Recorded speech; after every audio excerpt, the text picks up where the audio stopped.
Funding for New Mexico in Focus provided by viewers like you. This week on New Mexico in Focus, with billions on the table, New Mexico's top infrastructure advisor explains his priorities. And I think it's important for the public to be able to hold accountable officials for their behavior while they're serving us in office. shining a light on the inner workings of our government, we check in on the state of transparency at the Roundhouse. New Mexico in Focus starts now. Thanks for joining us this week. I'm your host, Gene Grant. Governor Michelle Lujan Grisham is calling on the State Investment Council to pull out of any plans that may benefit Russia.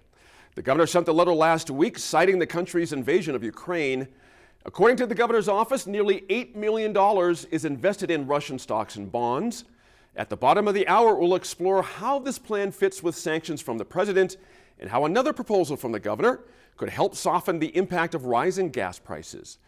A lesser-known child welfare bill that passed out of session last month is generating some controversy. It will create a centralized agency with 5 offices around the state meant to address neglect and abuse cases. In about 20 minutes, we'll explain why several family attorneys are concerned about the effectiveness of the plan. But first, a top prosecutor in the state says a program to keep low-level offenders out of jail is being underused.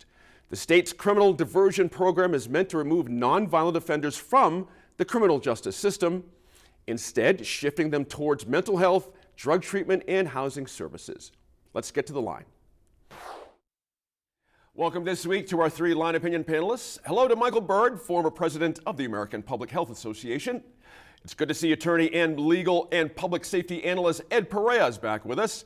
And we're very happy to have Julianne Grimm, editor of the Santa Fe Reporter, back with us too. Thank you all for joining us at this virtual roundtable this week. This criminal diversion program has been on the books for a few years now, but recently Bernalillo County District Attorney Raul Torres told the Albuquerque Journal editorial board public defenders aren't taking advantage of it as often as they should.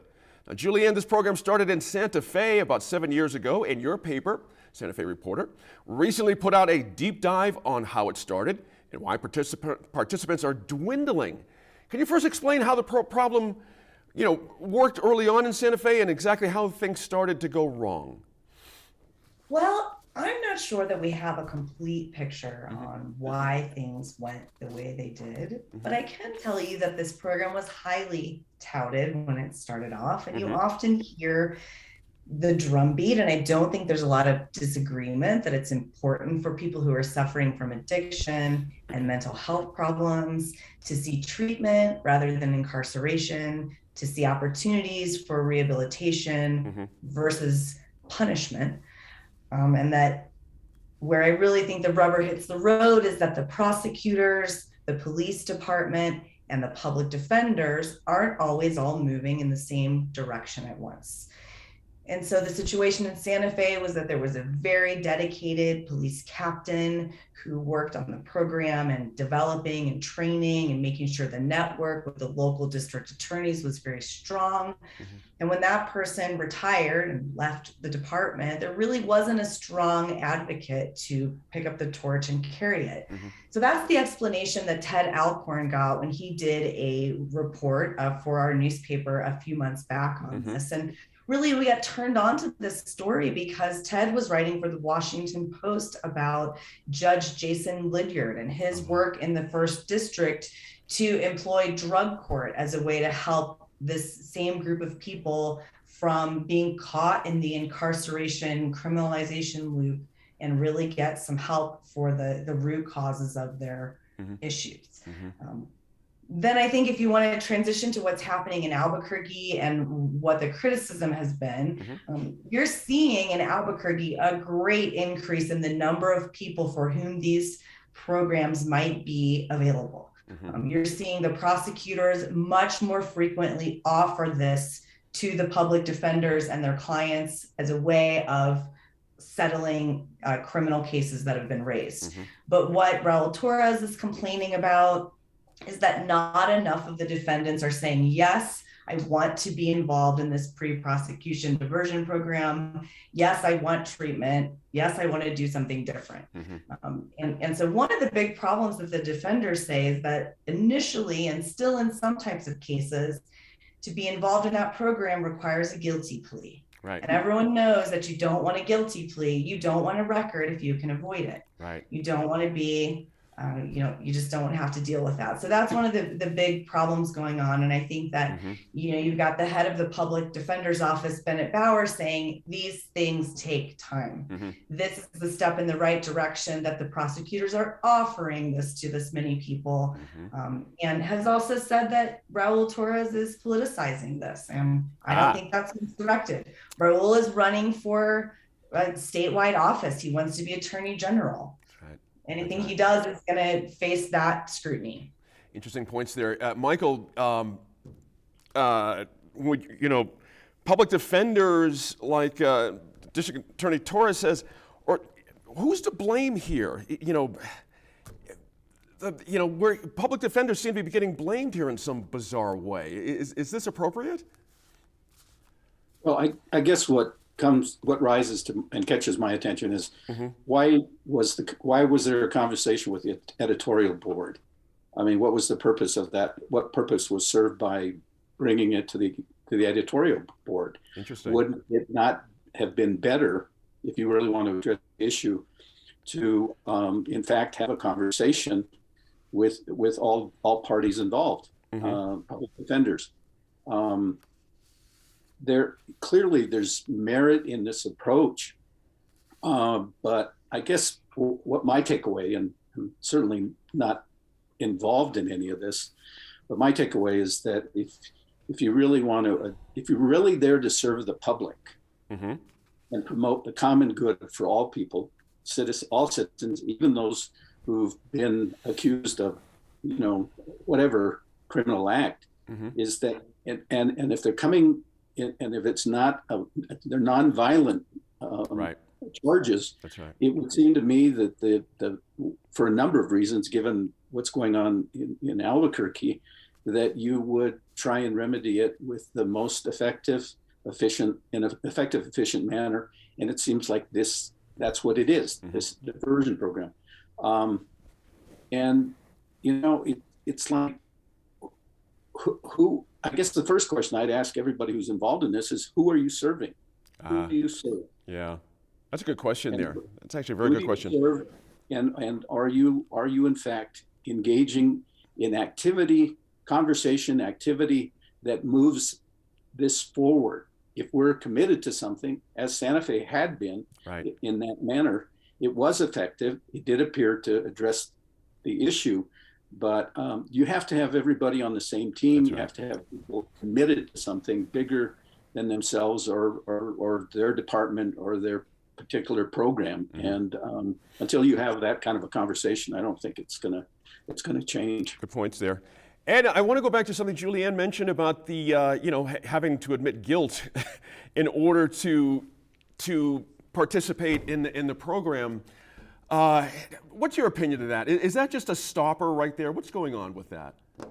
And it can be. And we have to look at the mission of both sides. The mission of the prosecutors is to get convictions. That's how DAs and prosecutors are measured across the state. On the other hand, the defense attorney, it's with a little more focus. And I'm not saying this isn't the case with the prosecution, but the focus a little more with defenders are constitutional rights. Do they have constitutional due process? Are their constitutional rights ensured? And so those are the big arguments. So I can understand why the prosecutor would say, hey, as a condition of this diversion program, why don't you admit guilt? So they check off that prosecution on their list of cases. And so I can see where there's. Ed, let me ask you this. If someone gets kicked out of the program, is there not a danger that admission of guilt can come back to literally haunt them?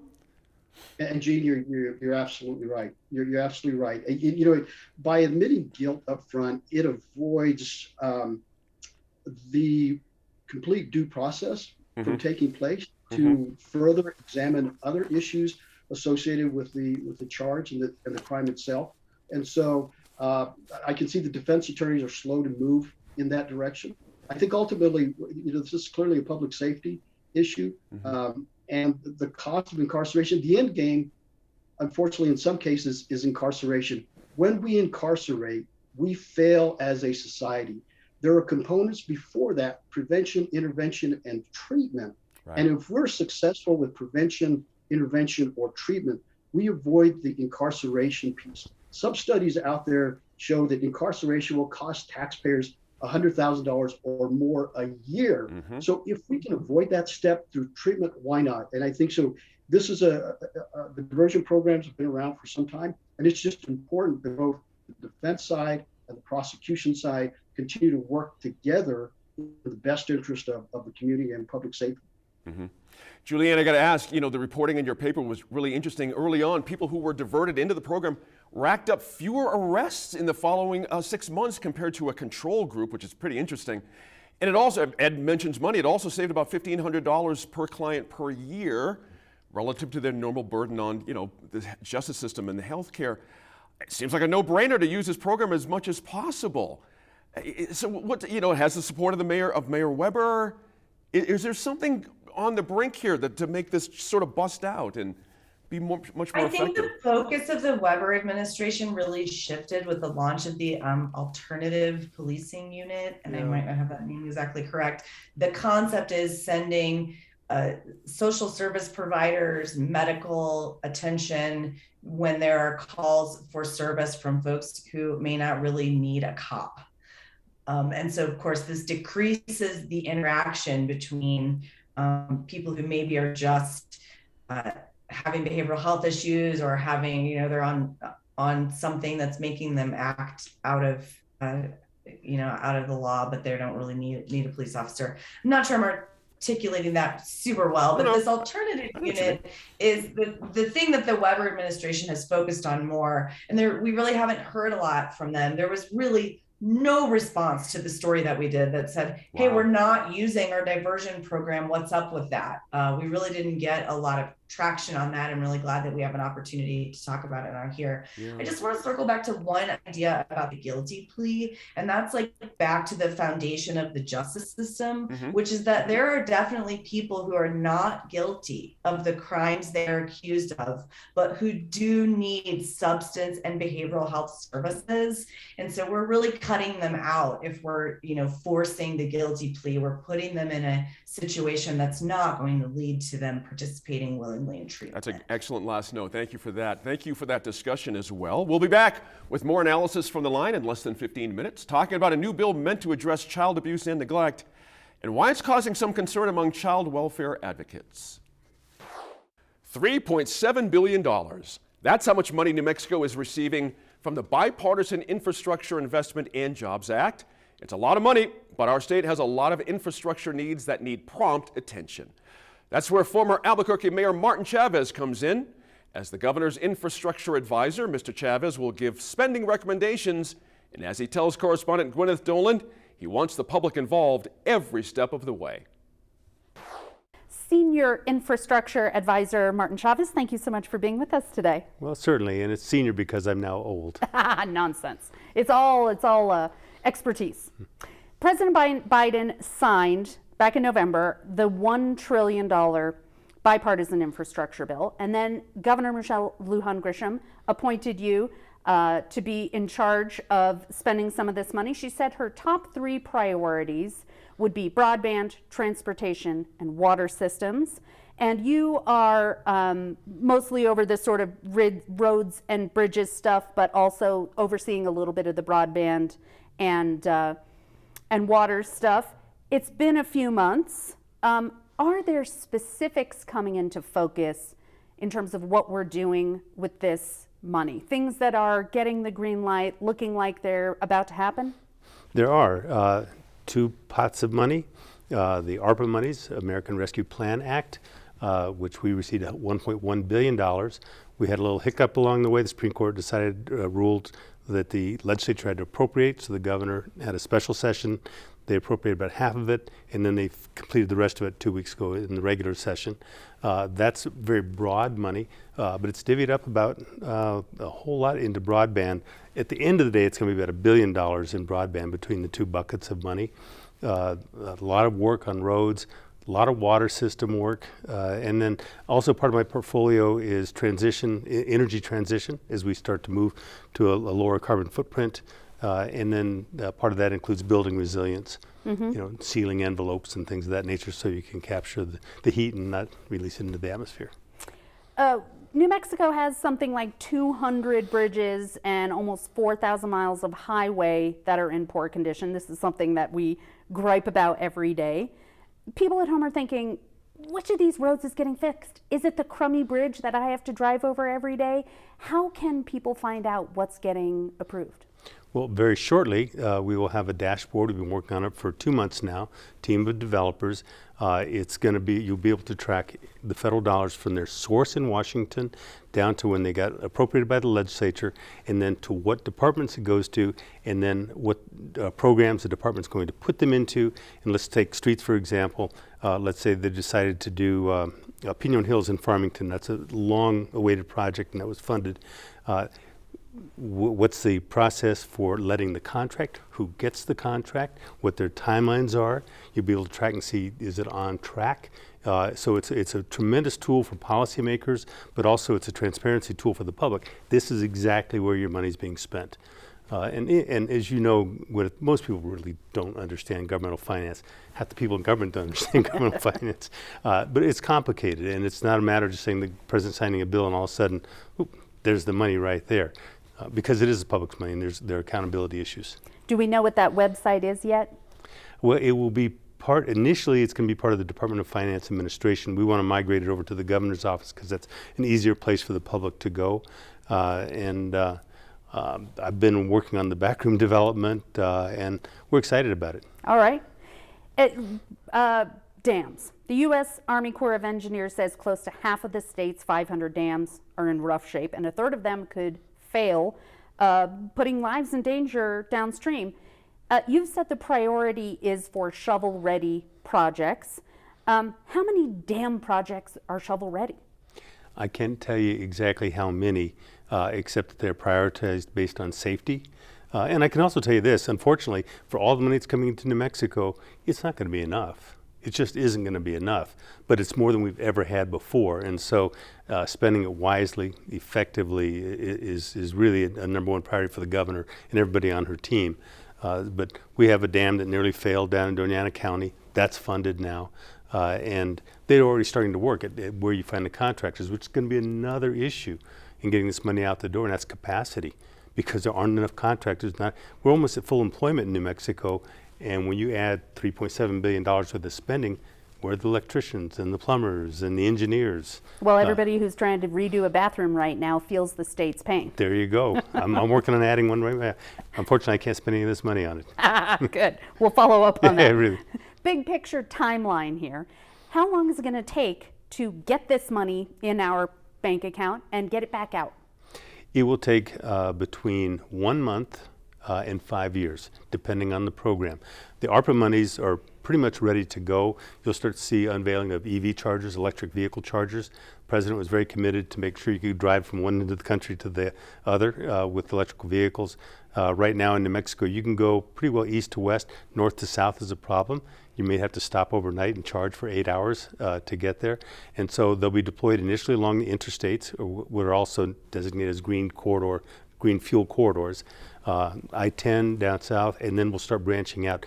Ultimately, the goal is to have everyone living within 50 miles of an EV charger. And as most people know, most cars are going to get charged at home. That's really the future. But if you have to drive to Las Vegas, New Mexico, or wherever it may be, you need to be able to charge along the way. Mm-hmm. In January, the governor asked city and county leaders about their infrastructure priorities. What are local politicians telling you they want? Well, we started out, particularly with the ARPA monies, because they're not as well designated. They're broad categories of spending, which if you're in the government business, you want as much freedom and discretion as you have. We wanted to do big things, after the Supreme Court decision, the legislature was required to appropriate, and they basically just mixed that into the small traditional capital outlay projects. The pocket park here, the swimming pool over here in my district. And so the priorities are pretty simple. I want a good road. And if you're in rural New Mexico, I want my kids to be able to get on the internet to do their schoolwork or apply for jobs. And that really is going to be, of all these monies, from my perspective, the most transformational is going to be wiring New Mexico. Is there any conflict between what you're hearing from mayors and county commissions and the priorities that the governor has set? Conflicts between mayors and county officials and governors? It couldn't happen in New Mexico. Sure, it's thus far it's collegial, it's competitive, and we invite that competition because we think the better projects rise to the top in that process. But sure, there's more demand than there are resources, and so there's going to be competition. So who makes the decisions? You're the infrastructure czar, but is that a real fiefdom, or what's the process? Who makes the decisions? Who ranks the projects? What are the criteria? Boy, I wish it was a fiefdom, don't we all? No, governor is the decider in chief, as they say. And my job is to give her advice and also to help construct a process to get this money out the door. I think that's one of the reasons she looked to me, and we've been friends for a long time, adversaries from time to time, but always friends. And I think during my tenure as mayor, we got a lot done. We got money out the door and built things, and that's what she wants to see done with this. It's not doing anybody but the banks any good sitting in the bank. She said, the governor said that we were getting enough money out of the bipartisan infrastructure bill, $3.7 billion, in order to benefit all communities. How are you making sure that smaller rural areas benefit as much as Albuquerque? Well, part of the guidance from the Biden administration centers around equity. This has to be fair, has to be fairly distributed. For example, if you look at the way electrical vehicle chargers have been distributed thus far around the state, South Valley, none. Southeast Heights, except for Manzano Mesa, which kind of services the Fort Hills area, none. Go to the west side of the state, go out onto tribal land, nothing.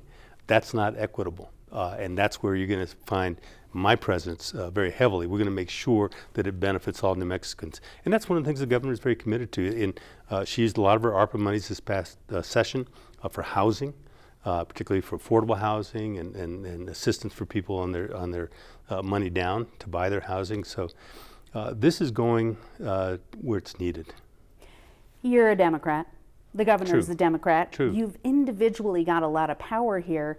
If I'm a Republican sitting in Hobbs or Clovis, how am I reassured that I'm not going to get, that my town isn't going to get penalized because we vote Republican? Just wait. When you see the road monies in New Mexico, you're going to see them in the oil patch. And it was unfortunate that the congresswoman from southern New Mexico voted against both ARPA and against all of the infrastructure spending. But we don't penalize constituents because of the errors in judgment of their other elected officials. It's all New Mexico.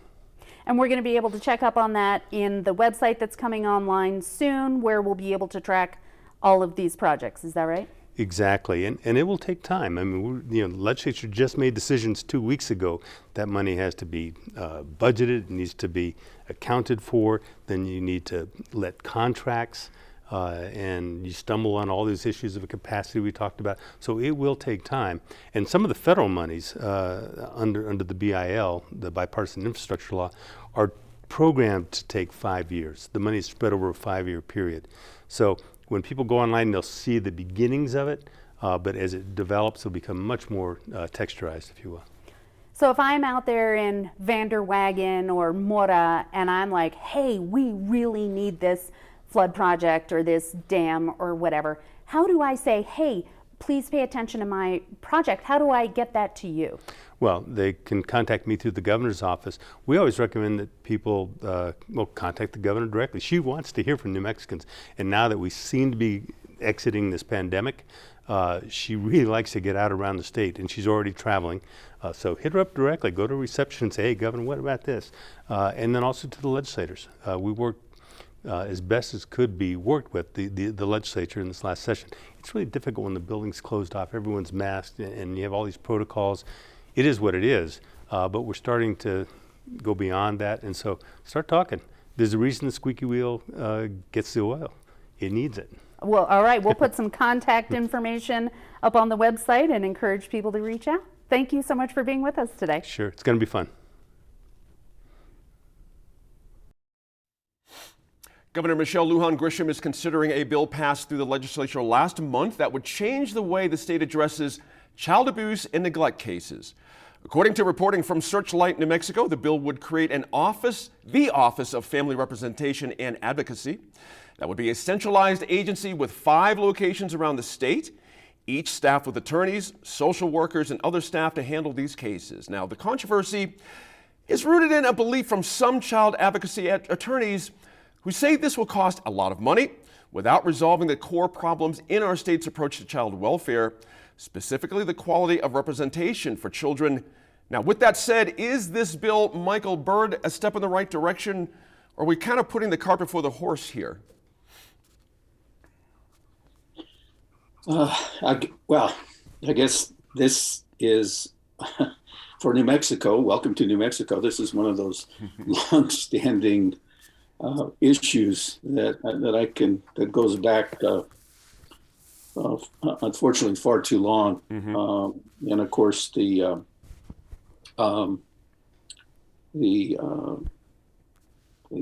families and children that end up in this circumstances are the ones who bear the burden. It again, for me, it seems like it's a structural sort of issue in that we have a host of issues that have always challenged New Mexico: child poverty in general, right. Families that have been impacted by substance abuse and a host of other issues that create an environment that, in fact, can unfortunately put families and children at risk.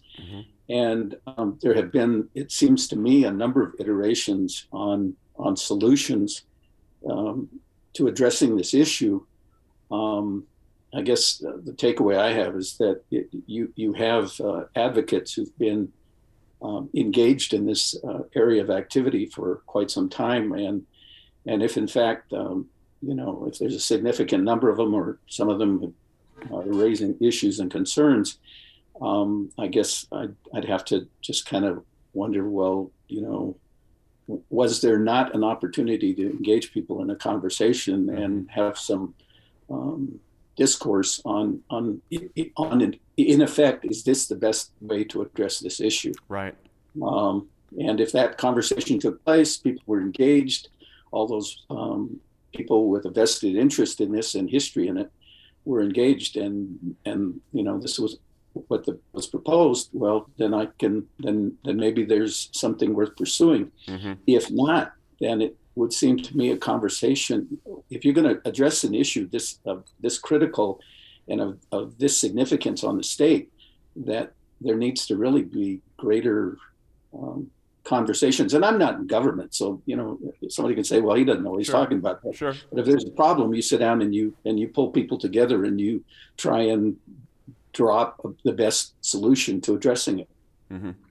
Julianne, supporters of the bill, Albuquerque nonprofit Pegasus Legal Services for Children, for example, says this program will help shift the mentality away from a punitive approach. Kids are taken from their parents at the drop to much more of a preventative mindset, meaning working to solve problems before cases are even filed.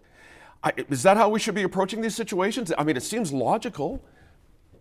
I think that like a lot of the approaches to these problems, the simple theory behind them is not the problem. The problem is in the implementation. Gotcha. And so you've got this agency that's been created. And mind you, this moved through the legislative process in a rather unremarkable way. You had unanimous approval on the House floor. Not a single legislator voted against it in the House. And in the Senate, only 2 people voted against it.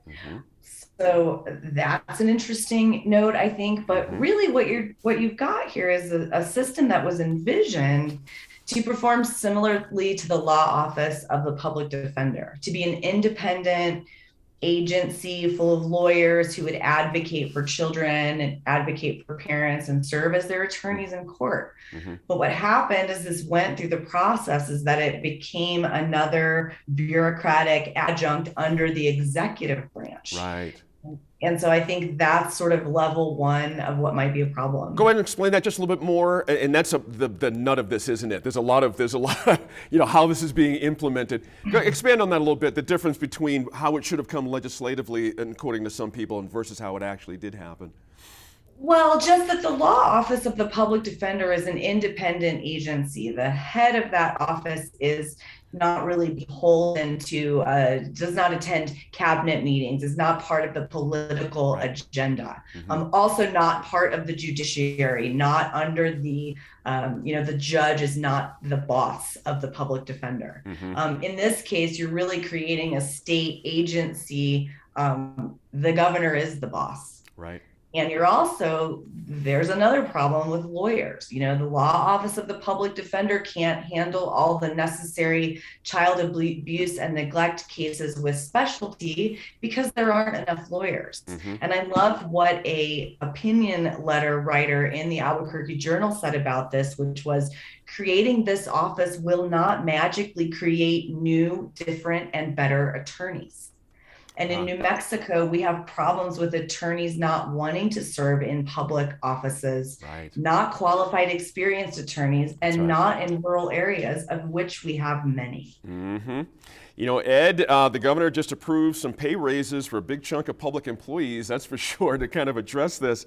But it's clear, Julianne's not saying it's just about money, certainly, but it is about money in many ways, you know what I mean? So I have to say again, the plan seems like this is what folks have been calling for about 20 years.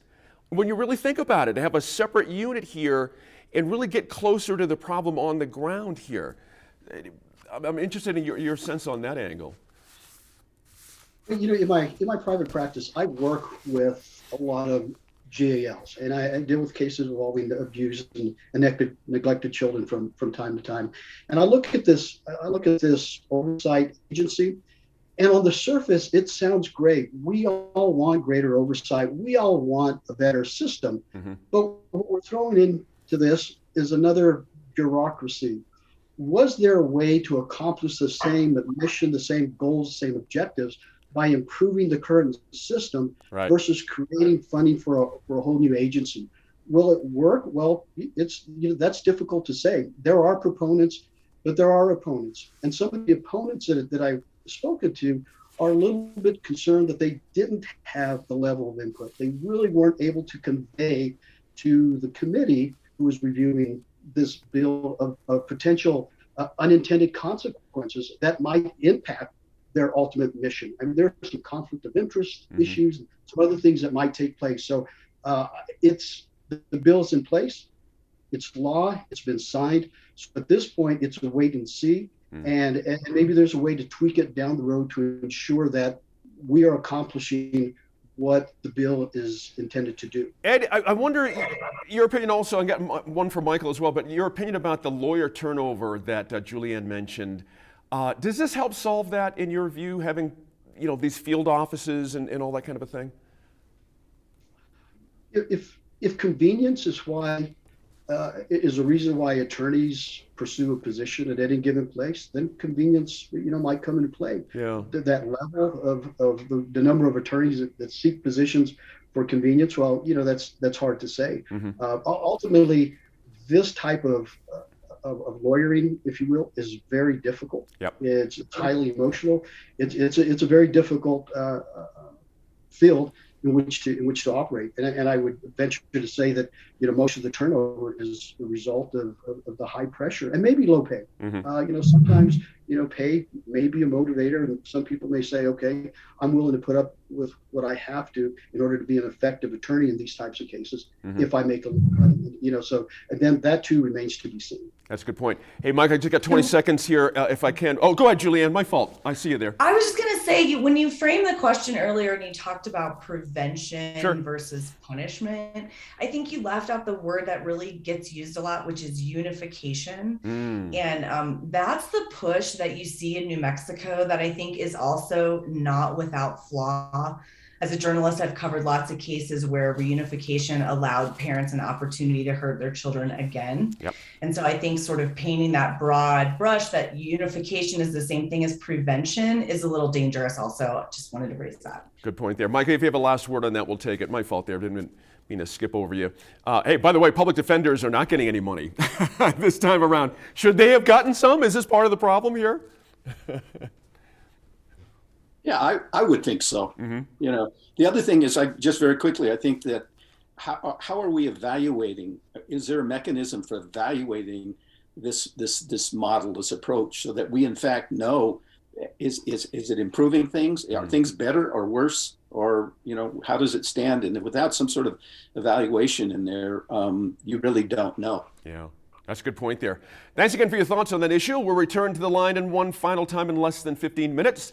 Talk about the situation in Ukraine, how it's affecting gas prices across the country, and a new proposal from the governor to help lower those costs on consumers. The legislature wrapped up its regular 30-day session last month, and we're still learning about some of the bills that were passed. That, along with a rise in dummy bills and omnibus bills packed full of amendments, are all concerns for the watchdog group Foundation for Open Government. Correspondent Gwyneth Dolan caught up with the group's executive director here in New Mexico to recap some of the recent political developments and what can be done to keep the public better informed. Shannon Kunkel, thank you so much for being with us today. Thank you so much for having me, Gwyneth. In honor of Sunshine Week, which is coming up, we are checking in with you on the state of transparency in New Mexico. First, we've just finished the 30-day legislative session, hopefully the last that we'll have to deal with these pandemic-related restrictions. What was good about this last session in terms of access for the public? Well, even before the session began, FOG sent a letter to legislative leadership, and we asked for certain measures to be put in place for transparency purposes. One of those was ensuring that the webcast was up and running, and that if at any point it went down, that they would halt proceedings until they could clear up the technical issues. So for the public, what was really great about having access via webcast and Zoom is that, you know, your typical mom down in Silver City was able to hop on Zoom, make a comment about the teacher salary issue, for example, without having to make the trip up to Santa Fe. So do you think that's something that should continue after the pandemic is over? You know, I really do. I think it's ideal for folks to be able to tune in remotely, especially, I mean, we're the 5th largest state in the country geographically. So it makes a lot of sense to have that remote option. That said, you know, it is obviously ideal for everyone to be up in the building and to have those face-to-face interactions with lawmakers. What was not so good about transparency?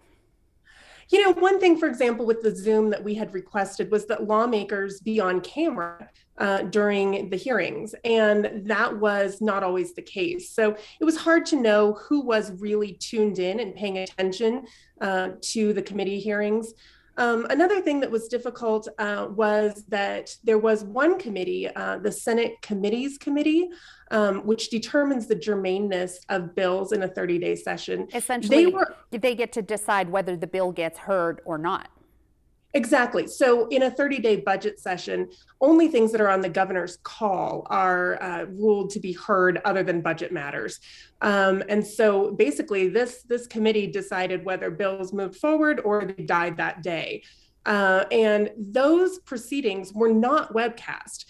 They were allowing citizens to sit in the room to observe the proceedings, but it would have been so much better for the public to have been able to watch those. And the House has a similar committee, the House Rules of Order and Business Committee, and they were webcasting. So it's a little bit disjointed in that way. Yeah. One of the things we've complained about as journalists over the years is dummy bills. They're sort of blank pieces of paper that are submitted early in the session as a bill. There's nothing in it, but they can pull it out at the last minute, write something up, and send it through. Does that bug you guys? does. I think they're intended to be used in cases of emergencies, right? If, we were to have some kind of catastrophic event like a COVID sort of situation crop up in the middle of the legislature, they could pull one of these bills together and address a problem. Unfortunately, what tends to happen is bills that were previously tabled then get resurrected at the 11th hour using these dummy bills. And it can at times skirt the committee process, which is really when the public has a chance to weigh in and make comments. So we like for bills to make their way to the governor's desk in the traditional manner where it's assigned committees, the public is able to speak out, and then it moves to the floor. Shannon, let me also ask you about these omnibus bills that happen during a budget session, for example. What's the problem with those? Well, especially in a short session right at the end, we had folks who were calling Fogg even asking, saying, hey, do you know what's in this bill? And it was really hard to keep track of. Even journalists who are veteran reporters at the Roundhouse were confused at the last minute. What's in, what's out, when all of these bills were rolled together and amended at the last minute. Yeah, I mean, that it can be hundreds and hundreds of pages, and it's like an archaeological dig trying to figure out, did that thing end up in this bill or did they get rid of it? Exactly. And when you're having these amendments to amendments, and they're happening on the floor, the public doesn't have the opportunity to comment or weigh in on any particular provision. And an amendment can completely change the nature of the bill. Oh, absolutely. Yeah. It can change how the legislation works entirely. The legislature also met late last year to finalize redistricting plans that had been forwarded to them by the first ever Citizens Redistricting Committee. And that committee's work was largely praised for its accessibility and openness to the public. What about the process when it got to the legislature? Was that as good? Yeah. No, it was not as good with the legislature. The redistricting committee was terrific in that they held hybrid meetings around the state where you could participate via Zoom. You could actually meet with the folks on the committee, and that was terrific. Once we got to the legislature, we saw a lot of closed door sessions where they were discussing the maps. And Fogg actually sent a letter to lawmakers urging them to conduct their work in public. Unfortunately, that didn't happen to a large degree. We have 10 years before they take up redistricting again, which is a long time, but also allows us to think about how we might want to do it better. Do you have any recommendations for how that should change next time? In the 30-day session, a constitutional amendment was proposed to create an independent redistricting commission, which would have the authority to essentially make the maps and skirt the legislature altogether. We do think that for transparency purposes, that might be the better route, so long as that committee operated in a similar, that commission, operated in a similar manner to the committee, where it was receiving public input and keeping the process in the light. And then whatever they decide, that's it. The legislature doesn't get to take it back and mess with it. Exactly. And, it really does make sense that way. So at least twice in recent years, lobbyists have accused state lawmakers of sexual harassment. And in both cases, there has arisen this tension between privacy and trying to protect some element of the private lives of these accusers with a transparent process that holds politicians accountable for their actions. How can we balance privacy and transparency when it comes to things like this? That is basically what Fogg deals with all the time, is this right to privacy versus the public's right to know. And in most cases, the public's right to know really does trump individual privacy, particularly elected officials who have chosen to waive some of those rights by running for office. We would like to see any investigation be as public and transparent as possible. I think it's important for the public to be able to hold accountable officials for their behavior while they're serving us in office. And one of the quirks of this process right now is that the legislature is in charge of policing itself. Why do these things not go to the new and, by many accounts, pretty well functioning Ethics Commission?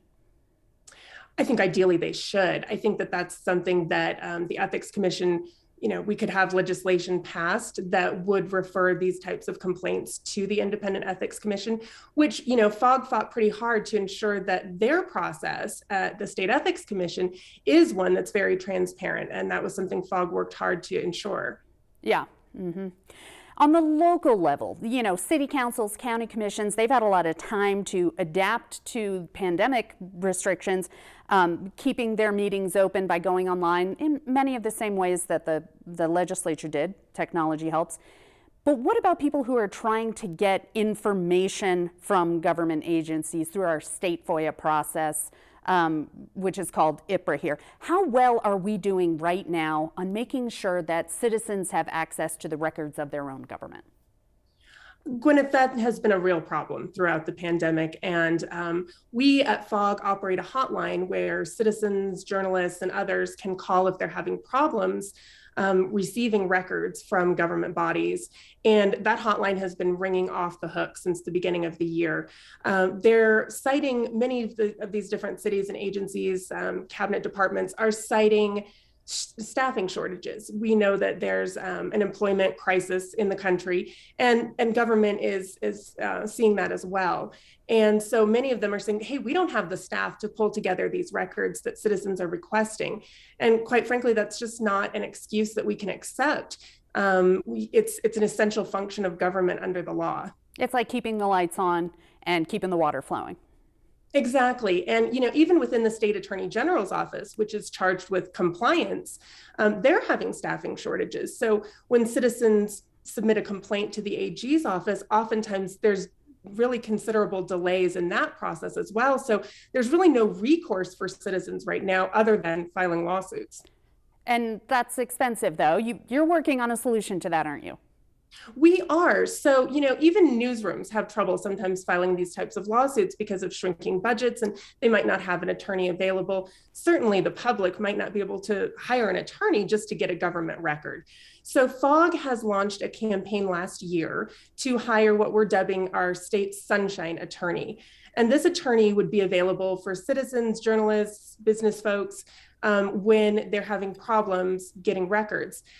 We have raised to date in cash and pledges $295,000, which would really go a long way to our $300,000 goal. So we're in the home stretch, and our hope is that we'll be able to get someone hired on by the end of the year.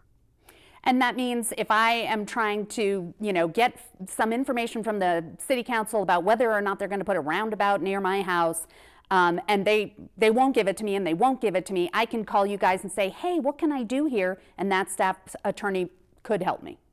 Yeah, and the kinds of things they might do to start with are send a letter to the city council. Hey, we're going to put you on notice. You need to give the citizen the information.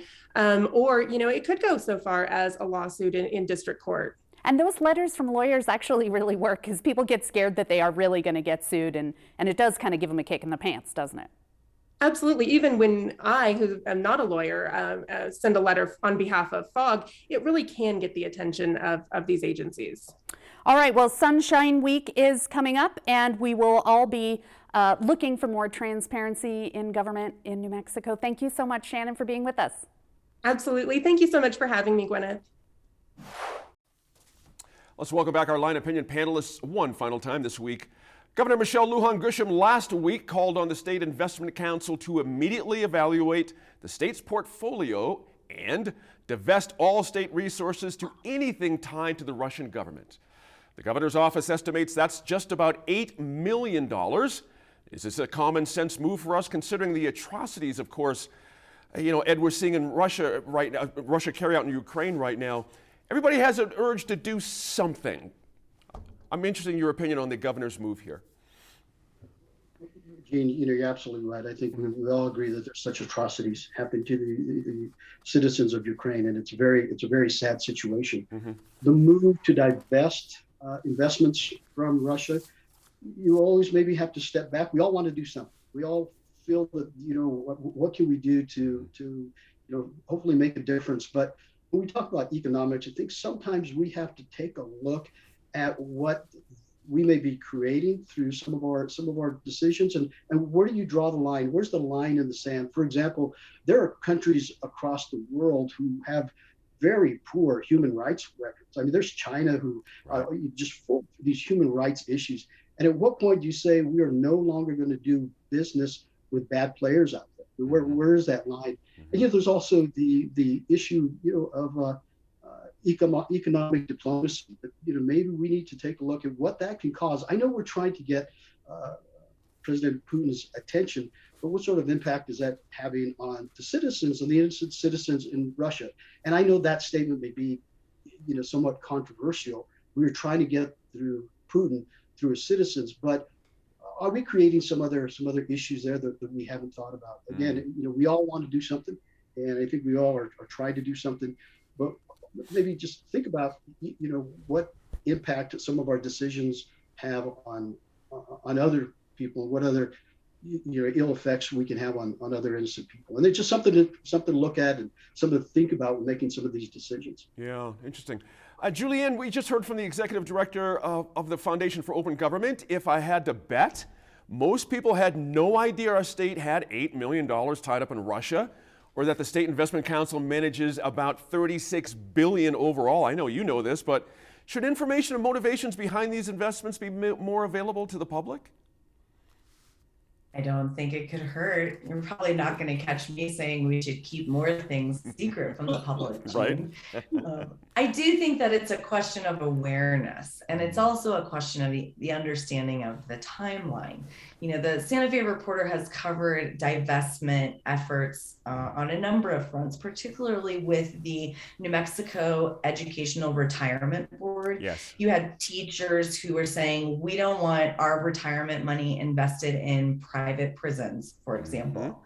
We've also seen the New York State pension system and Washington, D.C. also divest from fossil fuel investments in their pension funds. And I think this is it's a reaction to people really wanting to exert control. We have very little control over lots of things, and being able to say, well, I don't want my money to support X, Y, and Z somehow seems to make people feel better. But I do agree with Ed that the consequences of that are much more complex.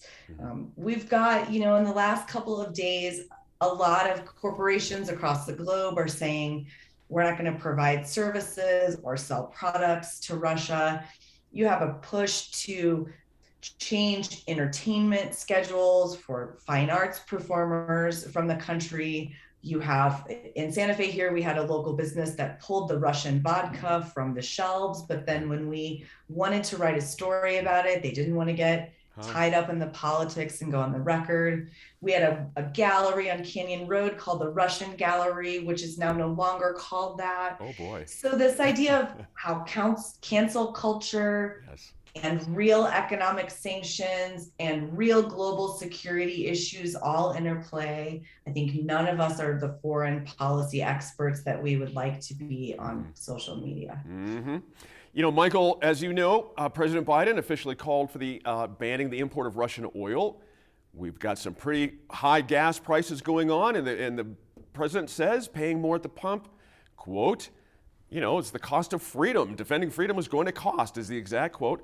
That same day, Governor Lujan Grisham joined a call from other Democratic governors calling on Congress to repeal the federal gas tax to help out consumers. Smart move for Washington if they considered this?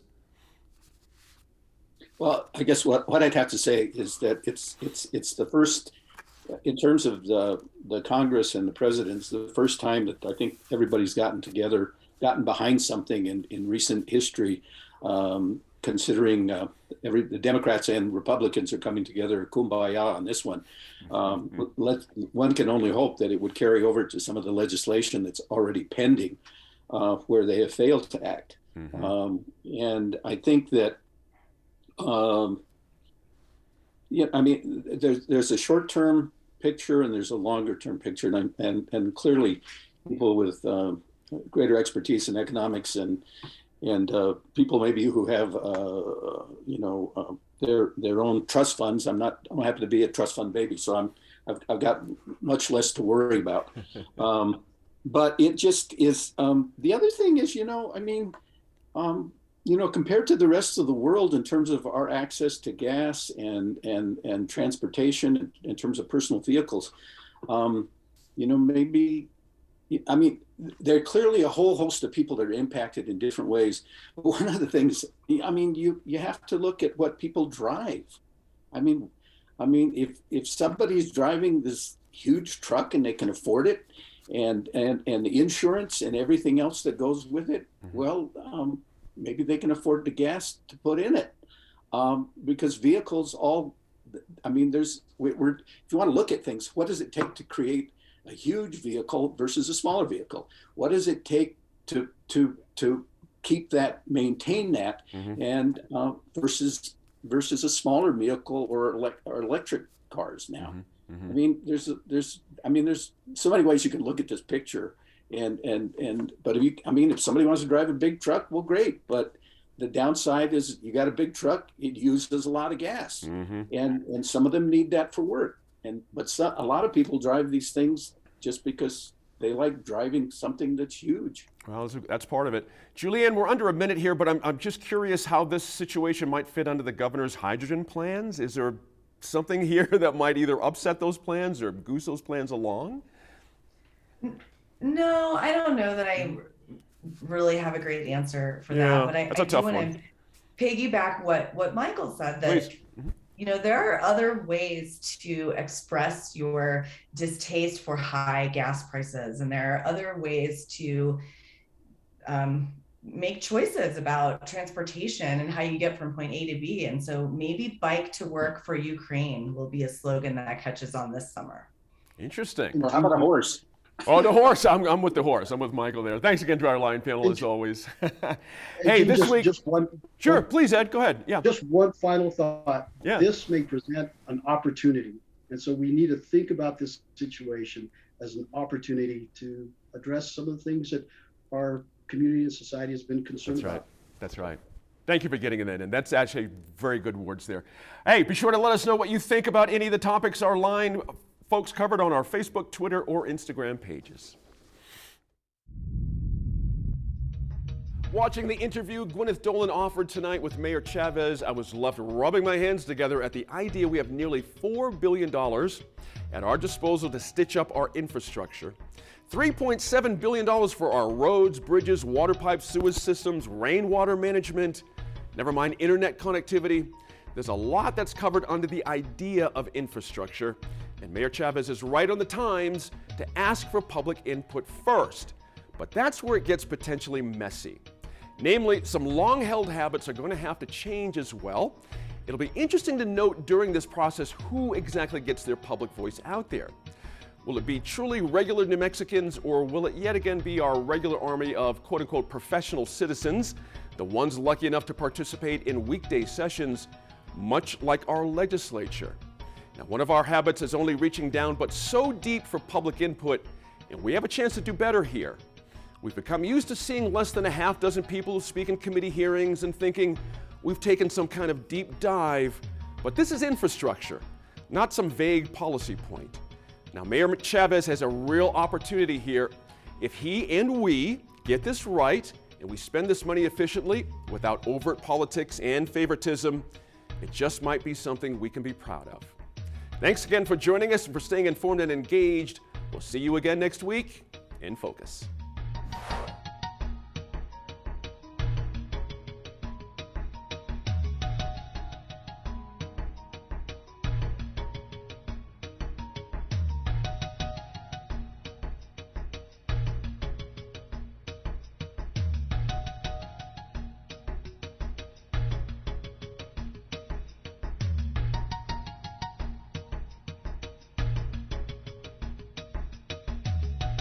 Funding for New Mexico in Focus provided by viewers like you.